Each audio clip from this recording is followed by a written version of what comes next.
বুড়ো বয়সে এটা কি করছি? বাপরে বাপ, বৃষ্টি হয় না তো হয় না, আর যখন হয় তো একেবারে ভাসিয়ে নিয়ে যায়। কদিন ধরে এক নাগাড়ে বৃষ্টি হচ্ছে। আজ সকালবেলা একটু বৃষ্টিটা থেমেছিল, তাই জমির দিকটাতে এসেছিলাম। আর এসে দেখি এক ভাই ঘুড়ি ওড়াচ্ছে। সেটা দেখে আর নিজেকে আটকাতে পারলাম না। বয়সে যতই বড় হয়ে যায় না কেন, মনটা তো এখনো বাচ্চাই রয়ে গেছে।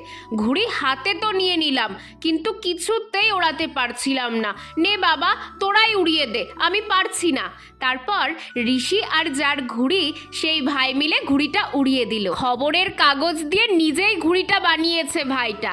আমরা এটাকে লেজ ঘুড়ি বলি। ওই দেখো কি সুন্দর উড়ছে। জানো, জীবনে প্রথমবার আমি আজকে ঘুড়ি ওড়াচ্ছি।